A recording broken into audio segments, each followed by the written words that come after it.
కుమారుడు ఉన్నాడు, పరిశుద్ధాత్ముడు కూడా ఉన్నారు. ఆయన త్రియేక దేవుడు అని మనం మాట్లాడుకున్నాం. ఈ వారం మరికొంచెం వివరంగా ఆ దేవాతి దేవుడు త్రియేక దేవునిగా ఎలా ఉన్నాడు అనే విషయాలు మనం ధ్యానించే ప్రయత్నం చేద్దాం. యవనస్తుల్ని నోట్స్ తెచ్చుకుని రాసుకోమని ఎంతమంది తెచ్చుకున్నారు? ప్రార్థన అయిపోయిన తర్వాత ఒక గంట సేపు ఇక్కడ మోకాళ్ళు వేసి వెళ్ళండి, మంచిది. కొన్ని వచనాలు ఆలోచిద్దాం. చూడండి, ఆ దేవాతి దేవుని తత్వం ఎలాగుంది, ఆ దేవాతి దేవుని తత్వం, ఆ దేవాతి దేవుడు ఎలాంటి వాడు అనే విషయాలు ఆలోచించే ప్రయత్నం చేద్దాం. నిర్గమకాండం 20వ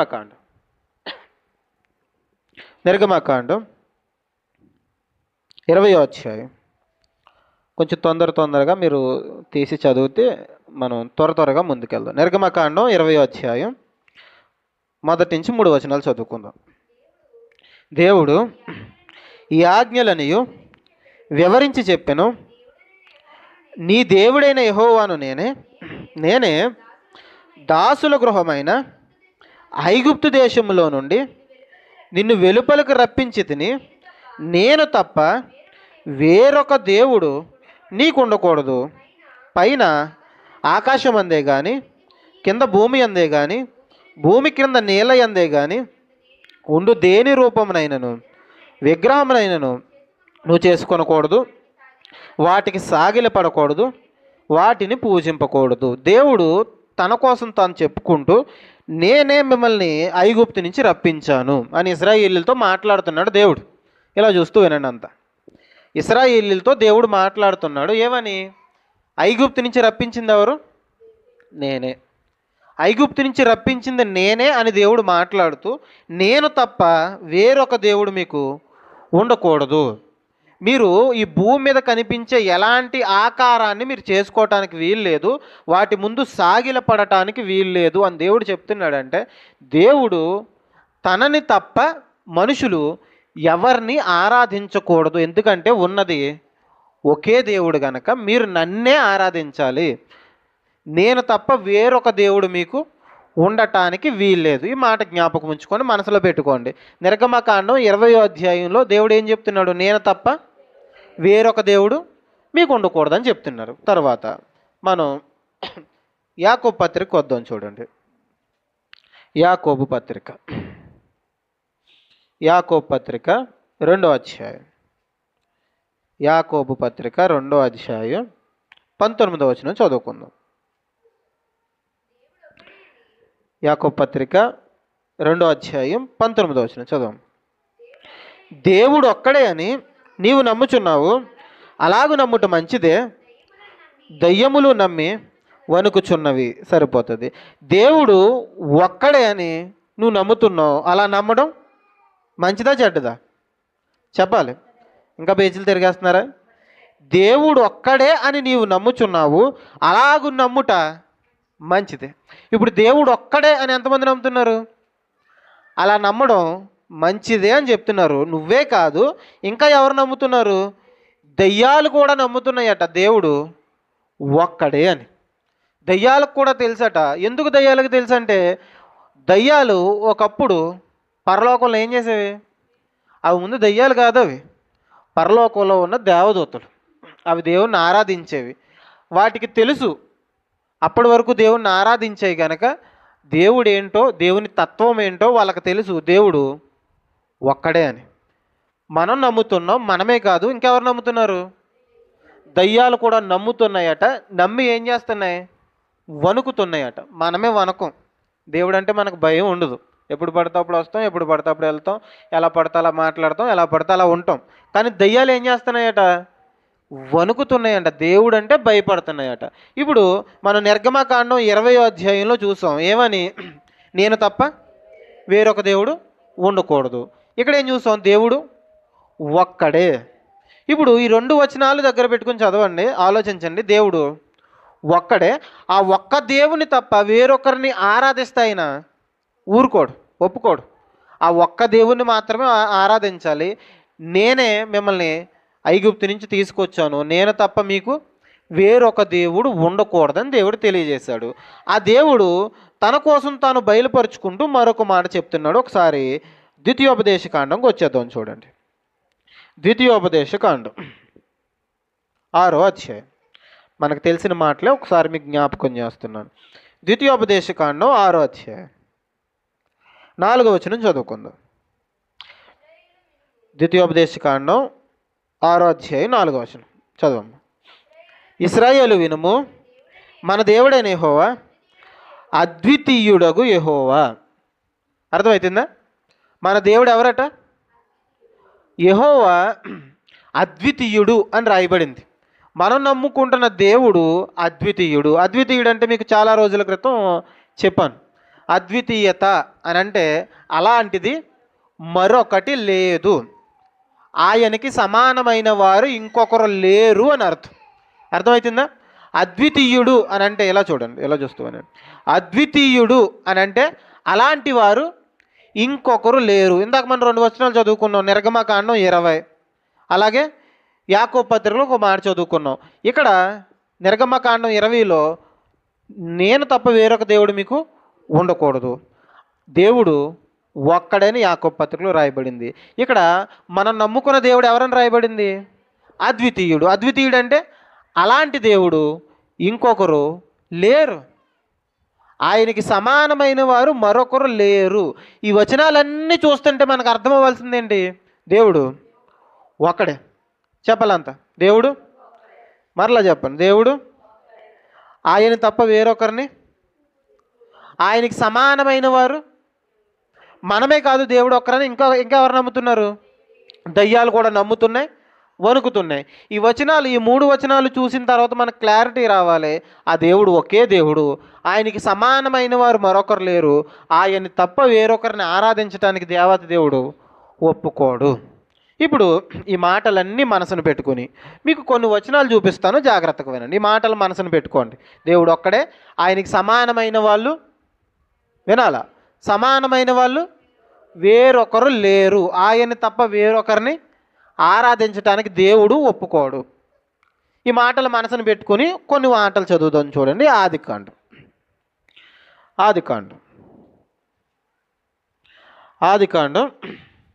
1వ అధ్యాయం ప్రారంభం నుంచి వచ్చేద్దాం.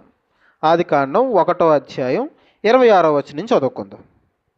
26వ వచనం, ఆదికాండం 1వ అధ్యాయం 26వ వచనం. దేవుడు మన స్వరూపమందు మన పోలిక చొప్పున నరులను చేయుదము. సరిపోతుంది. ఈ మాటను జాగ్రత్తగా ఆలోచించండి. మనందరికీ తెలిసిన మాట ఇది, మనందరికీ తెలిసిన మాటే. దేవుడు మన స్వరూపమందు మన పోలిక చొప్పున నరులను చేయుదము అని చెప్తున్నారట. ఇప్పుడు ఆలోచించండి, దేవుడు ఇక్కడ ఏం రాయించాలంటే దేవుడు ఒకడే. త్రియాక దేవుని కోసం మనం మాట్లాడుకుంటున్నాం. దేవుడు ఒక్కడే అని ఇందాక మనం 3 వచనాల్లో చూసాం. ఆయనకి సమానమైన వాళ్ళు ఇంకెవరు లేరు, ఆయన అద్వితీయుడు. ఇప్పుడు ఆ దేవాతి దేవుడు చెప్తుంది ఏంటంటే, నేను మనుషుల్ని చేస్తాను అని చెప్పట్లేదు, నా పోలికలో మనుషుల్ని చేసుకుంటాను అని చెప్పట్లేదు. ఏం చెప్తున్నాడు? మన పోలిక, మన స్వరూపం, మన పోలికలో మన స్వరూపంలో ఎవరిని చేద్దాం? మనం అంటే ఒక్కరుంటే మనం అనరు, ఒకటి కంటే ఎక్కువ మంది ఉంటే మనం అంటారు. ఇప్పుడు దేవుడు తనతో సమానంగా ఎవరినో చూస్తున్నాడు. మనమంతా కలిసి ఎవరిని చేద్దాం? నరులని చేద్దాం, మన పోలికలో చేద్దాం, మన స్వరూపంలో చేద్దామని దేవుడు ఎవరితోనో మాట్లాడుతున్నాడు. దేవుడు తనతో సమానంగా ఆరాధించటానికి, లేకపోతే ఆయనకి సమానమైన వాళ్ళు ఎవరో లేరు. జాగ్రత్తగా వినండి, ఆయనకి సమానమైన వాళ్ళు ఎవరో లేరు. కానీ దేవుడు ఇక్కడ ఏం చేస్తున్నాడు? ఆయనతో సమానం చేసి కొంతమందిని మాట్లాడుతున్నాడు. అవునా కదా? ఇప్పుడు నరులను చేయటానికి దేవుడే సామర్థ్యం కలిగిన వాడు. ఆ దేవుడు చెప్తుంది ఏంటంటే, మనం చేద్దాం. ఏంటి? మనం చేద్దామని చెప్తున్నాడు. మనం అంటే ఆ పక్కన ఎవరున్నారు చెప్పండి? దేవదూతల? మనం దేవదూతల పోలికలు చేయబడ్డామా? కాదు కదా. మనము అని మాట్లాడుతున్నాడు దేవుడు. ఈ మాటని జ్ఞాపకం ఉంచుకోండి. మరొక మాట చూద్దాం చూడండి. ఆదికాండం 11వ అధ్యాయం. ఆదికాండం 11వ అధ్యాయం. ఆదికాండం 11వ అధ్యాయం 3వ వచనం నుంచి చదువుకుందాం చూడండి, సందర్భం అర్థమైతే మనకు బాగా అర్థమవుతుంది. 2వ వచనం నుంచి చదువుకుందాం. వారు తూర్పున ప్రయాణమైపోవచ్చుండగా షీనారు దేశమందొక మైదానం వారికి కనబడేను. అక్కడ వారు నివసించి, మనము ఇటుకలు చేసి బాగుగా కాల్చుదుము రండని ఒకనితో ఒకడు మాటలాడుకొని ఏం చేశారట? వీళ్ళు ఎవరు వీళ్ళంటే, నోవాహు జలప్రలయం అయిపోయిన తర్వాత నోవాహు గారి ఫ్యామిలీ మాత్రమే బతికారు, మిగతా వాళ్ళంతా చచ్చిపోయారు. మిగతా వాళ్ళంతా చచ్చిపోతే ఈ బతుకున్న వీళ్ళు 8 మంది ద్వారా కొంతమంది సంతానం వాళ్ళ పిల్లలు పుట్టుకుంటూ వచ్చారు. వాళ్ళంతా ప్రయాణమైపోతూ షీనారు దేశంలో ఒక మైదానం దగ్గరకు వచ్చారట. ఎవరు వీళ్ళు? నోవాహు గారి సంతానం, ఆ తర్వాత సంతానం, వెంటనే కాదు, చాలామంది ప్రజలయ్యారు వీళ్ళంతా షీనారు దేశంలో ఒక మైదానం దగ్గరకు వచ్చారు. వచ్చిన వీళ్ళు అనుకుంటున్నారట 3వ వచనంలో, మనము ఇటుకలు చేసి బాగుగా కాల్చుదమ్ము రండి అని ఒకరితో ఒకడు మాట్లాడుకుంటున్నారట. ఏం చేద్దాం అనుకుంటున్నారు వీళ్ళు? ఇటుకలు చేద్దాం అనుకుంటున్నారట. ఇటుకలు కాల్చే ఆ పని ఎప్పుడు మొదలైంది చెప్పండి? నోవాహు గారి తర్వాత కాలంలోనే మొదలైపోయింది. అర్థమవుతుందా? మనం ఒక 20 సంవత్సరాల ముందుకెళ్ళాం అనుకోండి, అప్పుడు కాల్చిన ఇటుకలు ఉండేవి కాదు, మనకి ఎక్కువగా ఉండేవి కాదు, పెద్ద పెద్ద ఇటుకలు ఉండేవి, మట్టితో చేసేవారు. అర్థమవుతుందా? మనకి ఒక 20-30 సంవత్సరాలు వెనక్కి వెళ్తేనే ఏముండేవి కాదు, కాల్చిన ఇటుకలు ఉండేవి కాదు. కానీ కాల్చిన ఇటుకలు వాళ్ళకి ఎప్పుడు స్టార్ట్ అయిపోయినాయట? నోవాహు గారి కాలంలోనే కాల్చిన ఇటుకలు చేద్దాం రండి, రాళ్లకు ప్రతిగా మనం ఇటుకలను పేర్చుకుందాం రండి అని వాళ్ళతో వాళ్ళు చెప్పుకుంటున్నారట. ఎందుకు వీళ్ళు ఇటుకలు కాల్చి చేద్దాం అనుకుంటున్నారు, ఇటుకలు కాల్చి ఒక పట్టణాన్ని కడదాం అనుకుంటున్నారు అని అంటే, ఒక పెద్ద పట్టణాన్ని కడదాం అనుకుంటున్నారట వీళ్ళు. ఆ పట్టణాన్ని ఎందుకు కట్టాలనుకుంటున్నారంటే, మనం అటు ఇటు చెదిరిపోవద్దు, మనం ఇదే మైదానంలో ఉందాం, ఈ పెద్ద మైదానం ఉంది కదా, ఇక్కడే ఉందాం, ఒక పెద్ద కట్టడాన్ని కట్టుకుందాం, భారీ భవనాలు కట్టుకుందాం, ఇటుకలతోనే ఈ కట్టడానికి అవుతుంది కాబట్టి ఇటుకలు కాల్చుకుందాం, ఒక భారీ పట్టణాన్ని కట్టుకుని ఎక్కడికి వెళ్లకుండా ఇక్కడే ఉండిపోదాం అని ఒక ప్లాన్ వేశారట. ఈ జనం అంతా ఈ షీనారు మైదానంలో ఉండిపోదామని ఒక ప్లాన్ వేశారు. దేనికోసం ప్లాన్ ఇది? ఎక్కడికి వెళ్ళొద్దు, ఇక్కడే ఉండిపోదాం, ఎక్కడికి వెళ్ళొద్దు, మనం అంతా ఇక్కడే గుంపు కట్టుకుని ఉందామని. కానీ దేవుడి ప్రణాళిక ఏంటో చెప్పండి? ఈ భూమిని నిండించాలి అని దేవుడు కోరుకుంటున్నాడు. కానీ వీళ్ళు ఏమనుకుంటున్నారు? ఇక్కడే ఉండిపోదామని అనుకుంటున్నారు. అలాగ అనుకుంటుంటే వీళ్ళు ఎందుకు అలాగ అనుకుంటున్నారంటే, మొదటి వచనంలో చూడండి, 11 అధ్యాయం 1వ వచనం, భూమి అందంతటా ఒక్క భాషయు ఒక్క పలుకు ఉండెను. వీళ్ళంతా మాట్లాడే భాష ఏంటి? ఒకటే భాష అట, ఒకే భాష మాట్లాడుతున్నారు. ఆ భాష ఏంటన్నది మనకు బైబిల్లో రాయవాలేదు, కానీ ఒక్కటే భాష మాట్లాడుతున్నారు. వాళ్ళందరిది ఒకటే భాష కాబట్టి కలిసిమెలిసి పని చేసుకుంటున్నారు. ఆ పట్టణాన్ని కడుతున్నారు వీళ్ళు, ఇటుకలు తయారు చేసుకుంటున్నారు, పట్టణాన్ని కడుతున్నారు. ఇప్పుడు ఆలోచించండి, మనం అంతా పనికి వెళ్ళాం అనుకోండి, మనందరిది ఒకే భాష కాదనుకోండి, పని ఎలా చేస్తారు చెప్పండి? ఒకడు హిందీ వాడు, ఒకడు ఇంగ్లీష్ వాడు ఉన్నాడు అనుకోండి, పని ఎలా చేస్తారు?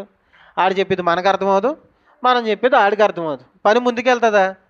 అస్సలు ముందుకెళ్తూ. ఇప్పుడు వీళ్ళందరిది ఒకే భాష కాబట్టి వీళ్ళు ఏం చేస్తున్నారు? పని చాలా ఫాస్ట్గా కలిసిమెలిసి పని చేసేసుకుంటున్నారు. రా ఇటుకి ఇలాగ ఎవరంటే ఆడేస్తున్నాడు, ఆ తాపి ఇలాగ ఇవ్వంటే ఇలాగేస్తున్నారు.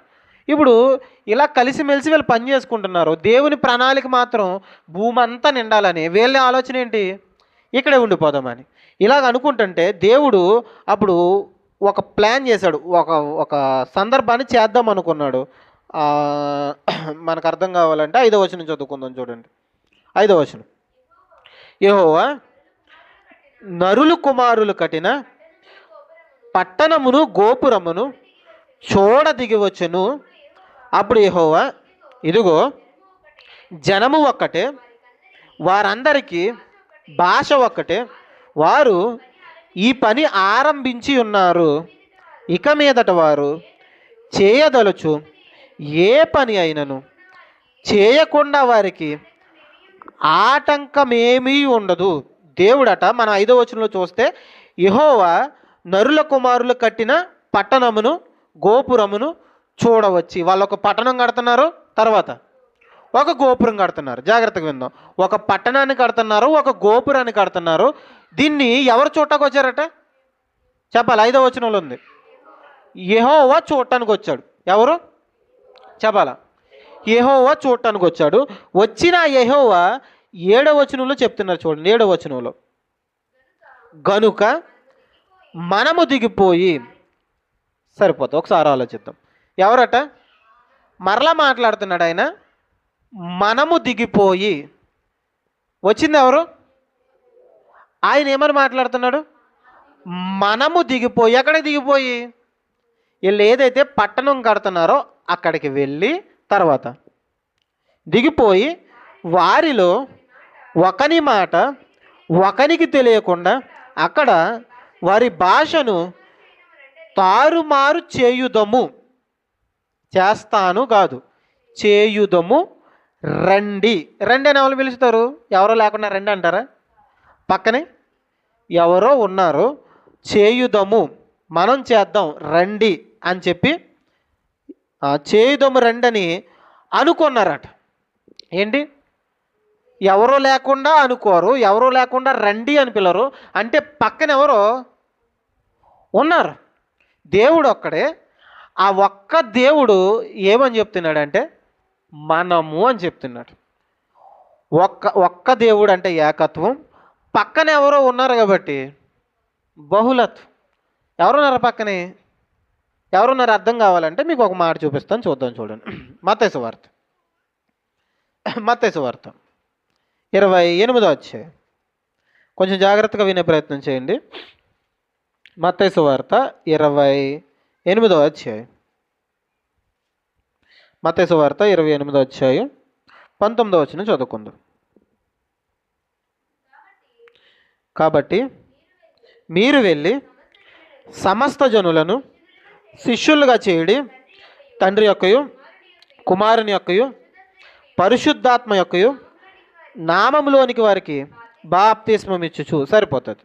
ఇక్కడ జాగ్రత్తగా మనం ఆలోచించినట్లయితే ఒక్కసారి మీరు అలా బైబిల్ చూస్తుండండి. నేను చదువుతున్నాను, వినండి. తండ్రి యొక్కయు కుమారుని యొక్కయు పరిశుద్ధాత్మ యొక్కయు నామములోనికి వారికి బాప్తిస్మం ఇచ్చుచు. ఇక్కడ 3 పేర్లు కనిపిస్తున్నాయి: తండ్రి, కుమారుడు, పరిశుద్ధాత్ముడు. ఇప్పుడు మీరు ఆలోచించాల్సిన విషయం ఏంటంటే, మనము అని పలుకుతున్నాడు దేవుడు ఆది కాండంలో. మనము, రండి మనం వెళ్దాం, రండి మనం చేద్దాం, మన పోలికలో చేద్దాం, మన స్వరూపంలో చేద్దాం అనే ఆ మనంలో ఎంతమంది ఉన్నారు చెప్పండి? తండ్రి ఉన్నాడు, కుమారుడు ఉన్నాడు, పరిశుద్ధాత్ముడు ఉన్నాడు. ఈ 3 ఉన్నారు. ఎప్పటి నుంచి ఉన్నారు? ఆది నుంచి, ప్రారంభం నుంచి వారు 3 ఉన్నారు. ప్రారంభం నుంచి వారు 3 ఉన్నారు. కనుకే ఏమని పిలుస్తున్నారు? రండి మనం చేద్దాం, మనం వెళ్దాం, మన పోలికలో చేద్దాం అని మొదటి నుంచి ఆయన మాట్లాడుతున్నాడు. ఇప్పుడు మీకు అర్థం కావటానికి యేసుక్రీస్తు వారి మధ్యలో వచ్చిన ఆయన మొన్నటి దినాన్న నేను వాక్యం చెప్తున్నప్పుడు అలాగే రాత్రి ఒకరితోనే మాట్లాడితే యేసుక్రీస్తు వారు పాత నిబంధన కాలంలో ఉన్నారా లేరా అని అడిగాను నేను. యేసుక్రీస్తు వారు పాత నిబంధన కాలంలో ఉన్నారా లేరంటే అప్పటికి లేరు కదా. ఎప్పటికి లేరట? పాత నిబంధన కాలంలో యేసుక్రీస్తు వారు లేరు కదా అంట. అర్థమవుతుందా? పాత నిబంధన కాలంలో యేసుక్రీస్తు వారు ఉన్నారా లేదా? యేసుక్రీస్తు వారు ఉన్నారా? ఆయన ఆది అంతం లేని ఆయన. కలగజేయబడింది ఏది ఆయన లేకుండా కలగలేదు. అంటే ఈ భూ ప్రపంచాన్ని కలిగించింది ఆయనే. కలగజేయబడింది అంటే పరలోకం కూడా ఏం చేయబడింది? కలగజేయబడింది. దేవుడే తయారు చేశాడు పరలోకాన్ని. అంటే పరలోకం లేనప్పుడు కూడా ఎవరున్నారు? ఆయన ఉన్నాడు. అర్థమవుతుందా? కలిగి ఉన్నది ఏది ఆయన లేకుండా కలగలేదు. ఇప్పుడు ఆలోచించండి. మనము అని మాట్లాడుతున్న ఆ మనంలో తండ్రి ఉన్నాడు, కుమారుడు ఉన్నాడు, పరిశుద్ధాత్ముడు ఉన్నాడు. అర్థమవుతుందా? ఈ 3 కలిపితేనే దేవుడు. ఈ 3 కలిపితేనే దేవుడు. వాళ్ళ ముందు నుంచి తండ్రిగా ఉన్నారు, కుమారుడిగా ఉన్నారు, పరిశుద్ధాత్మగా ఉన్నారు. కానీ ఒకడే దేవుడు. అర్థమైందా? ఇప్పుడు ఒక్కడే దేవుడు అంటే ఆ సింహాసనం మీద ఒక్కరే ఉన్నారు అనుకోకండి. అలాగని 3 అక్కడ ఒకరు, ఇక్కడ ఒకరు, ఇక్కడ ఒకరు అలా ఉన్నారని కూడా అనుకోకండి. దేవుడు ఒక్కడే. ఆ ఒక్క దేవుడు ముగ్గురిగా తన్ను తాను ప్రత్యక్షపరుచుకుంటున్నారు, తన్ను తాను బయలుపరుచుకుంటున్నారు. ఎప్పటి నుంచి? ప్రారంభం నుంచి ఆ దేవుడు ముగ్గురిగా ఉనికి కలిగి ఉన్నాడు. ఏంటట? ముగ్గురిగా ఉనికి కలిగి ఉన్నాడు. మీకు ఈ వచనం కొంచెం స్పష్టంగా అర్థం చేసే ప్రయత్నం చేస్తాను. ఒకసారి మరలా చూడండి. 19వ వచనం, 28, 19.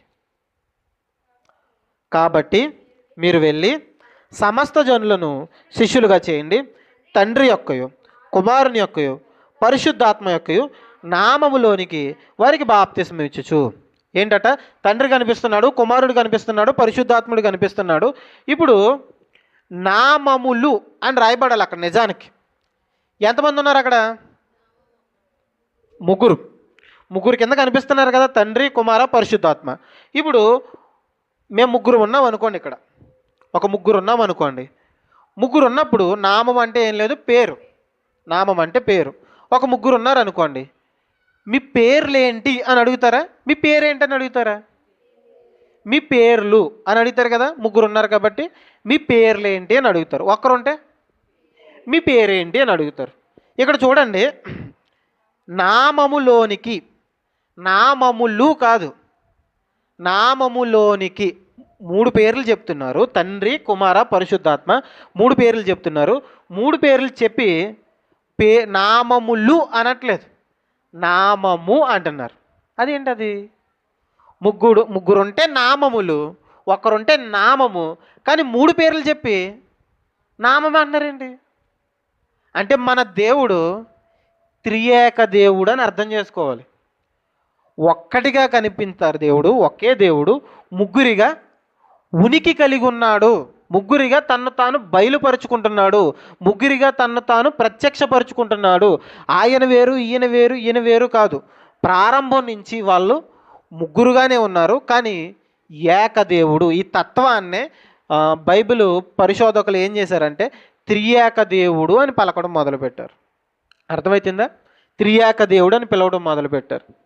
ఒకే దేవుడు ముగ్గురిగా తన్ను తాను బయలుపరుచుకోవటాన్ని ఏమని పిలుస్తున్నారు? చెప్పాలి, ఇది అర్థం కావాలి ప్రతి ఒక్కరికి. త్రియేక దేవుడు. మనం నమ్ముకున్న దేవుడు ఎవరు? మళ్ళీ చెప్పాలి. మనం నమ్ముకున్న దేవుడు త్రియేక దేవుడు. ఒక్కటిగా కనిపిస్తాడు దేవుడు, ఒకే దేవుడు ముగ్గురిగా తన్ను తాను బయలుపరుచుకుంటాడు. తండ్రి అయిన దేవుడు దేవుడు అని బైబిల్లో రాయబడింది. యేసుక్రీస్తు వారు దేవుడు అని బైబిల్లో రాయబడింది. పరిశుద్ధాత్ముడు దేవుడు అని బైబిల్లో రాయబడింది. ముగ్గురు దేవుళ్ళ? ఒక్కడే దేవుడు, ఒకే దేవుడు. మరి ఈ ముగ్గురు దేవుళ్ళు కనిపిస్తున్నారు, ఒక్క దేవుడు అని చెప్తున్నారు. దీన్ని ఎలాగ అర్థం చేసుకోవాలి అని అంటే ఒకే ఒక్క పదం అర్థం చేసుకోవటానికి త్రియేక దేవుడు. చెప్పండి అంతా. త్రియేక దేవుడు. చాలామంది ఇలాగ అడుగుతున్నారు, ఏంటంటే త్రియేక దేవుడు అనే పదం ఎక్కడుంది బైబిల్లో? ఏంటట? త్రియేక దేవుడు అనే పదం బైబిల్లో ఎక్కడుంది? నిజానికి త్రియేక దేవుడు అనే పదం బైబిల్లో ఎక్కడా లేదు. ఏమంటున్నారంటే బయట చాలామంది ఏమంటున్నారంటే మనం చెప్తున్న మాటలు వినేసి మనం అలాగే కొంతమంది బోధకులు కూడా చెప్తున్న మాటలు విని వాళ్ళు ఏమంటున్నారంటే త్రియేక దేవుడు అనే పదం ఎక్కడుంది బైబిల్లో? త్రియేక దేవుడు అనే పదం బైబిల్లో ఎక్కడుంది అని ప్రశ్నిస్తున్నారు. ఇప్పుడు ఆలోచించండి, త్రియేక దేవుడు అనే పదం బైబిల్లో లేదు, కానీ మనం ఇప్పుడు వరకు చదువుకున్న సందర్భాలు ఉన్నాయి కదా, ఆ సందర్భాల్లో దేవుడు త్రియేకుడు అని మీకు అర్థమైందా? అర్థమైందా లేదా? ఎంతమందికి అర్థమైంది చేద్దండి ఒకసారి. అర్థమైంది కదా. ఒక్కటిగా దేవుడు కనిపిస్తున్నాడు. మనం మొదట్లో 3 వచనాలు చదువుకున్నాం, దేవుడు ఒక్కడే అని. తర్వాత దేవుడు మనము అని పిలుస్తున్నాడు. మనము అంటే దేవదూతలే? మనము అంటే లేకపోతే అక్కడ ఉన్న సేవకులే? కాదు. మనము అని దేవుడు ఎవరిని తనతో సమానంగా చేసుకోడు. ఎందుకంటే తనకి సమానమైన వాళ్ళు ఎవరు లేరు. ఈ పలుకుతున్న ఆ ముగ్గురు ఎవరైతే మనము అని పిలుచుకుంటున్నారో వాళ్ళు కూడా దైవత్వంలో ఒక్కరే. అందుకే త్రియేకం అని బైబిల్లో చాలామంది పండితులు చెప్పడం జరిగింది.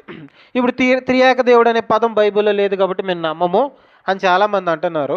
ఇప్పుడు మీరు బైబిల్ ఒకసారి ముందు నుంచి చివరి వరకు తిరగేసేసి బైబిల్ అన్న పదం బైబిల్లో చూపించండి. బైబిల్ అన్న పదం బైబిల్లో ఎక్కడన్నా ఉంటుందా? ఎక్కడ ఉండదు. మరి దీన్ని బైబిల్ అని ఎందుకు పిలుస్తున్నారు? పిలవడం మానేస్తారా? మానరు కదా. బైబిల్లో ఎస్తేరు గ్రంథంలో గ్రంథం ఉంటుంది. ఆ ఎస్తేరు గ్రంథం మొదటి నుంచి చివరి వరకు తిరగేసిన దేవుడు అన్న పదం కనిపించదు. దేవుడు అన్న పదం ఎస్తేరు గ్రంథంలో ఉండదు. ఇప్పుడు ఎస్తేరు గ్రంథం రాయించింది ఎవరు? ఎస్తేరు గ్రంథం రాయించింది ఎవరు? దేవుడేనా? ఎస్తేరు గ్రంథంలో యూదుల్ని కాపాడింది ఎవరు? ఎస్తేరు గ్రంథంలో ఎస్తేరు గారిని రాణిగా చేసింది ఎవరు? ఆ గ్రంథం అంతా, ఆ చరిత్ర అంతా నడిపించింది దేవుడే. ఆ రోజు యూదుల్ని కాపాడింది దేవుడే. కానీ ఏ పదం రాయబడలేదు? దేవుడు అన్న పదం రాయబడలేదు. కాబట్టి అది నడిపించింది దేవుడు కాదు. ఆ బుక్ వెనకాల ఉన్నది దేవుడు కాదని చెప్తామా? చెప్తే దేవుడు చెయ్యి అంటాడు. అర్థమవుతుందా? బైబిల్లో మనం కొంచెం కళ్ళు తెరిచి బాగా చదివితే దేవుడు త్రియేకుడు అని అర్థమవుతుంది. ఎందుకంటే ఆయన రండి మనం వెళ్దాం అని చెప్తున్నాడు, రండి మనం చేద్దామని చెప్తున్నాడు. మన పోలికలో చేద్దాం, మన స్వరూపంలో చేద్దాం. ఆ మనం ఎవరు? ఆ మనమే తండ్రి, కుమార, పరిశుద్ధాత్మలు ముగ్గురు. ఆ ముగ్గురు కలిపి ఏకదేవుడు, ఒకే దేవుడు ముగ్గురిగా ఉనికి కలిగి ఉండడాన్ని ఏమంటారు? త్రియేక దేవుడు అంటారు. దేవుడు అనే పదానికి బైబిల్లో హెబ్రీ భాషలో రాయబడిన ఆ పదం ఎలోహీం అంటారు. ఏంటి?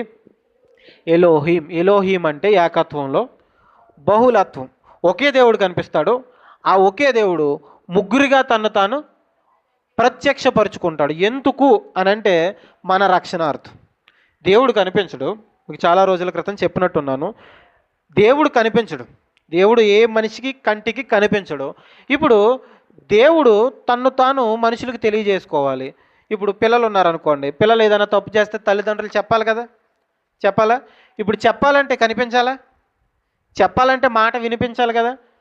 దేవుడు తన్ను తాను తగ్గించుకుని మనుషులకి కనిపించే, లేకపోతే మనుషులకు వినిపించే స్థాయికి తగ్గించుకున్న స్థితిని యేసుక్రీస్తు వారు అంట. అర్థమవుతుందా? దేవుడు మనుషుల హృదయాల్లో నివసించాలంటే ఇంకా తన్ను తాను తగ్గించుకునే స్థితిని ఏమంటాం? పరిశుద్ధాత్ముడు అంటాం. అంతే. ఆయన ఒకరు, ఈయనొకరు, ఈయనొకరు అని మనం ఎప్పుడు కైమా కొట్టకూడదు. ఒకే దేవుడు ముగ్గురిగా తన్ను తాను బయలుపరుచుకుంటున్నాడు. ముగ్గురిగా ఎప్పటి నుంచి ఉన్నారు? ఆది నుంచి, ప్రారంభం నుంచి వాళ్ళు ముగ్గురుగానే ఉన్నారు. అంటే తండ్రి ఉన్నాడా? ఉన్నాడు. కుమారుడు ఉన్నాడా? పరిశుద్ధాత్ముడు ఉన్నాడా? వీళ్ళ ముగ్గురా? ఒకరే. అర్థమవుతుందా? చాలామంది ఇలా మాట్లాడతారు ఏంటంటే తండ్రే కుమారుడిగా వచ్చాడు, కుమారుడే పరిశుద్ధాత్ముడిగా వచ్చాడని. ఇది నిజమంటారా అబద్ధం అంటారా? నిజమన్నోళ్ళ సరదాగా చేయొద్దండి. మరలా చెప్తున్నాను వినండి, మరలా చెప్తున్నాను జాగ్రత్తగా వినండి. తండ్రే కుమారుడిగా వచ్చాడు. ఇప్పుడు తండ్రి కుమారుడిగా వచ్చాడంటే, తండ్రి కుమారుడిగా వచ్చాడంటే కుమారుడి భూమి మీద ఉన్నప్పుడు పరలోకంలో ఎవరు లేరు? అర్థమవుతుందా? తండ్రే కుమారుడిగా వచ్చాడండి. పరలోకాన్ని విడిచిపెట్టి వచ్చేసాడు. ఆయన వచ్చేసి భూమి మీద ఉన్నాడు. భూమి మీద ఉన్నప్పుడు పరలోకంలో ఎవరు లేరు? తండ్రి లేడు. యేసుక్రీస్తు వారు ప్రార్థన చేస్తారు. ఎవరికి? పైన ఎవరు లేకుండా కింద ఈయన ప్రార్థన చేస్తున్నాడా? అంటే ఇది ఒక నాటకం ఆడుతున్నారు వాళ్ళు. పైన ఎవరు లేకుండా కింద ప్రభువా దేవా అని ప్రార్థన చేస్తున్నాడు ఈయన? లేదు కదా. ఇప్పుడు అదే దేవుడు పరిశుద్ధాత్ముడిగా వచ్చేస్తే పరలోకంలో ఇప్పుడు ఎవరు లేనట్టు? తండ్రి లేనట్టు, కుమారులు లేనట్టు, పరిశుద్ధాత్మగా ఇక్కడే ఉన్నట్టు. అర్థమవుతుందా?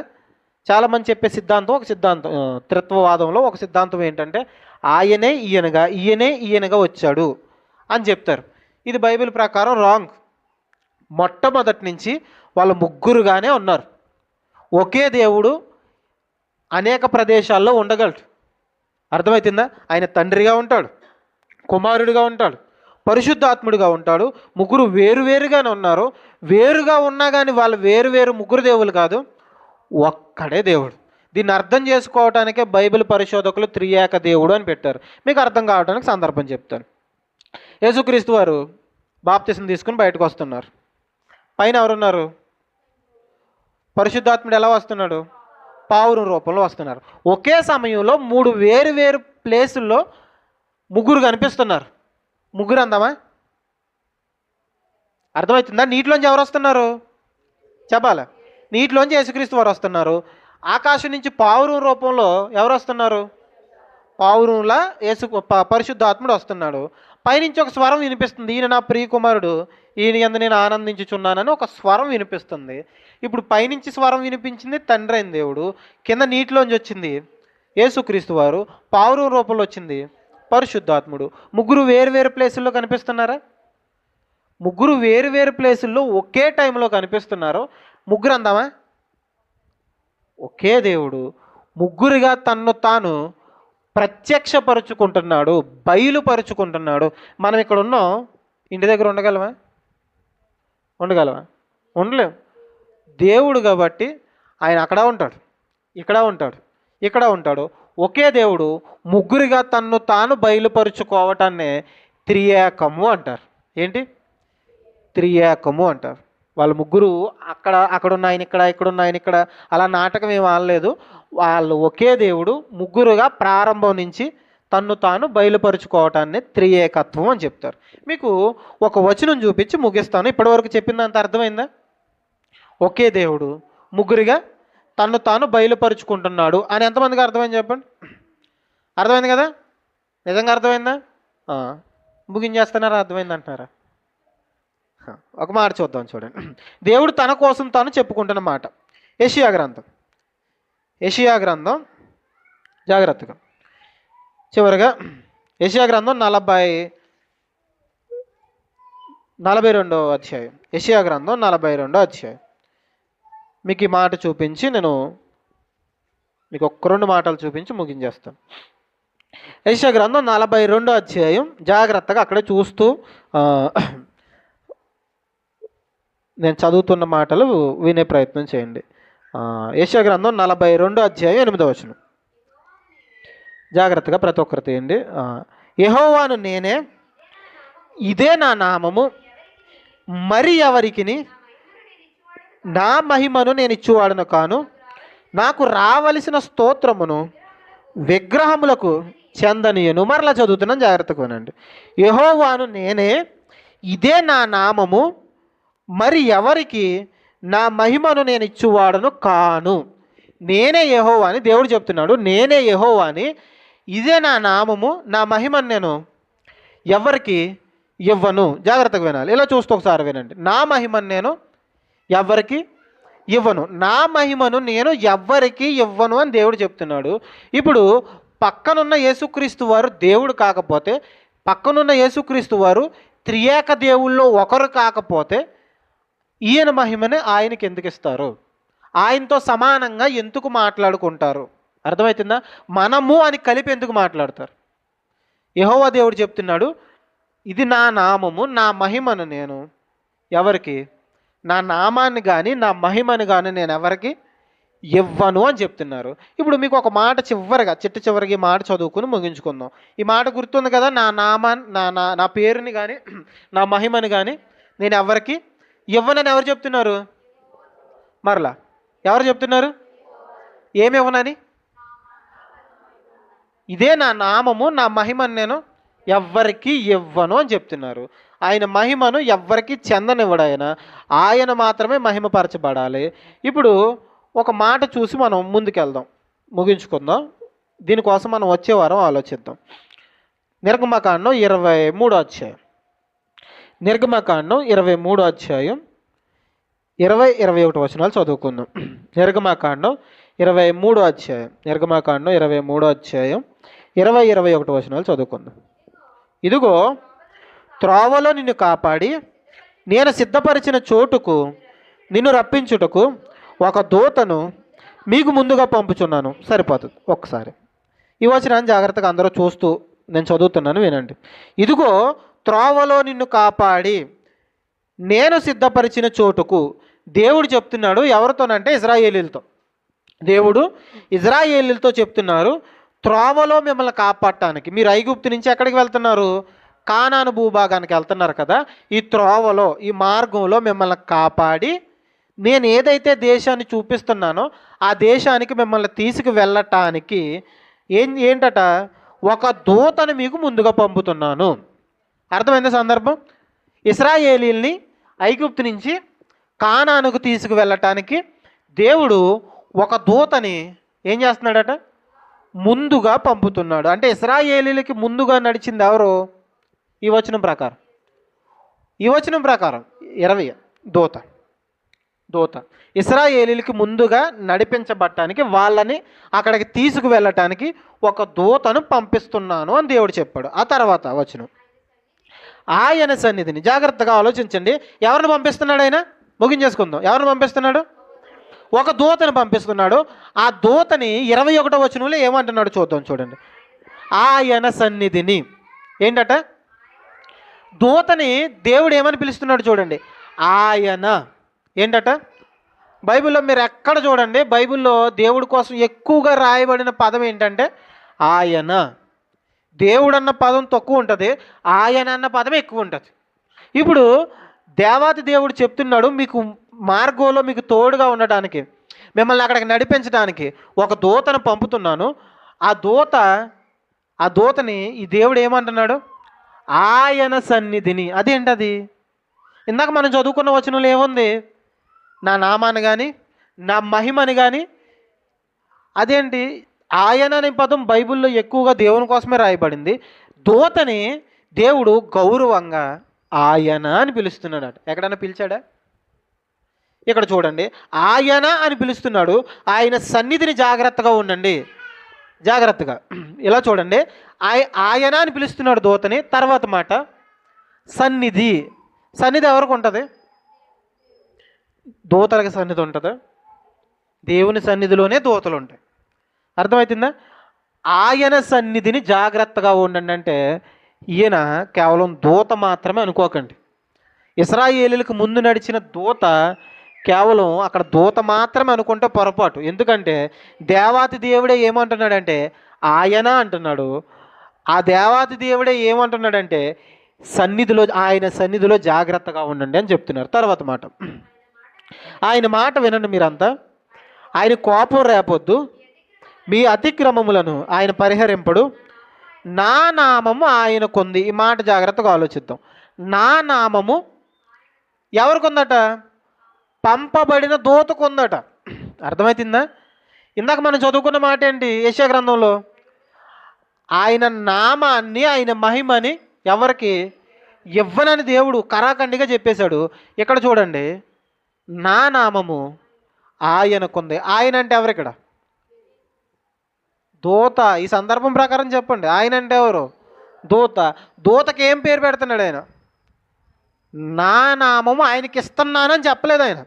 నా నామము ఆయనకి ఇస్తున్నాను, నేనే ఇస్తున్నాను, నేనే దయచేశానని చెప్పట్లేదు. నా నామము ఆయనకు ఉంది. నా నామము యెహోవాయే. నేను పంపుతున్న దూత పేరు కూడా యెహోవాయే. ఈయన యెహోవా, ఆయన యెహోవాట. అర్థమవుతుందా? ఎవరు యెహోవా, ఎవరా దూత అనే విషయం మనం వచ్చే వారం ఆలోచిద్దాం. ఇప్పటివరకు అర్థమైందా? దేవుడు తన పేరుని ఎవరికెవరు, తన మహిమని ఎవరికెవరు, కానీ ఇక్కడ తన మహిమని ఇస్తున్నాడు, తన పేరును కూడా ఇస్తున్నారు. ఎవరు ఈ దూత? ఇశ్రాయేలీలకు ముందు నడిచిన దూత ఎవరు అనే విషయాలు మనం వచ్చే ఆదివారం ఆలోచిద్దాం. ఇప్పటివరకు అందరికి అర్థమైంది కదా? దేవుడు ఒక్కడు, ఆ ఒక్క దేవుడు ముగ్గురుగా తన్ను తాను బయలుపరుచుకుంటున్నాడు, ప్రత్యక్షపరుచుకుంటున్నారు. అలా ప్రత్యక్షపరుచుకోవటాన్ని ఏమంటాం? త్రియేక దేవుడు. మనం నమ్ముకున్న దేవుడు ఎవరు? త్రియేక దేవుడు. ఆయనతో సమానమైన వారు మరొకరు లేరు. అర్థమైంది కదా? మంచిది. ప్రార్థన చేసుకుందాం. కళ్ళు మూసుకొని ప్రతి ఒక్కరు ప్రార్థన చేసుకుందాం. ప్రార్థన చేసుకుని మనం నమ్ముకున్న దేవుడు ఎంత గొప్పవాడో మనం తెలుసుకున్నాం. ఆ దేవాతి దేవునికి హృదయపూర్వకంగా ప్రార్థన చేద్దాం. ప్రార్థన. పరలోకమందున మా తండ్రి, దయ కలిగిన మా దేవ, నీ అద్భుతమైన ప్రశస్తమైన మనకి వేలాది వందనాలు తండ్రి. దేవ ప్రభా, ఇప్పటివరకు ప్రభా మీ దైవత్వాన్ని అర్థం చేసుకోవడానికి ప్రభా తండ్రి మేము చేసిన ప్రభా ఈ ప్రయత్నాన్ని బట్టి తండ్రి నీకు స్తోత్రాలు. ప్రభా ఎంతమందికి అర్థమైందో ఎంతమందికి అర్థం అవ్వలేదో నాకు తెలియదు, కానీ ప్రభా తండ్రి ప్రతి మాటను అర్థం చేసుకుని తండ్రి చక్కటి జ్ఞానాన్ని ప్రతి ఒక్కరికి దయచేయండి. ప్రభా మీ దైవత్వాన్ని స్పష్టంగా అర్థం చేసుకుంటే బైబిల్లో ఉన్న ప్రతి సందర్భాన్ని మేము అర్థం చేసుకోవడానికి ప్రభా తండ్రి చాలా సులువుగాను అనువుగాను ఉంటుంది. ప్రభా తండ్రి నీ దైవత్వాన్ని అర్థం చేసుకుని తండ్రి స్పష్టంగా తండ్రి నిన్నుగా ఆరాధించే కృపను మాకు దయచేయండి. ఎంత మాత్రం మీ దైవత్వాన్ని తగ్గిస్తూ మాట్లాడుతున్న ప్రభా అనేకులు ఈ మధ్య ప్రభా తండ్రి పెట్టరేగిపోతూ ఉన్నారు ప్రభా, దయచేసి వాళ్ళని క్షమించండి తండ్రి. మమ్మల్ని శత్రువులుగా ఎవరైతే భావిస్తున్నారో వారిని కూడా క్షమించండి తండ్రి. మంచి మనసును వారికి దయచేయండి. చెప్తున్న ప్రతి మాటను తండ్రి అర్థం చేసుకునే తండ్రి తగిన జ్ఞానాన్ని వారికి దయచేయండి. మాకు తెలిసిందే నిజమనుకుంటూ ప్రభా తండ్రి మోసపోతున్న ప్రతి ఒక్కరిని తండ్రి జ్ఞాపకం చేసుకుని ప్రభా తండ్రి వారికి తండ్రి తగిన జ్ఞానాన్ని దయచేసి మీ దైవత్వాన్ని అర్థం చేసుకునే కృపను వారికి దయచేయమని వేడుకుంటూ, మేమంతా ప్రభా నీ దైవత్వాన్ని స్పష్టంగా అర్థం చేసుకునే కృపను మాకు దయచేయమని వేడుకుంటూ చిన్న ప్రార్థన మా ప్రభువును రక్షకుడైన యేసయ్య అడిగి వేడుకుంటున్నాం పరమ తండ్రి. ఆమేన్. మంచిది, అందరికి వందనాలండి. ప్రభు వాళ్ళ నిమిత్తం వాక్యపట్నం చదువుకుందాం. కొరింథీయులకు రాసిన మొదటి పత్రిక 11వ అధ్యాయం 23వ వచనం నుంచి చదువుకుందాం.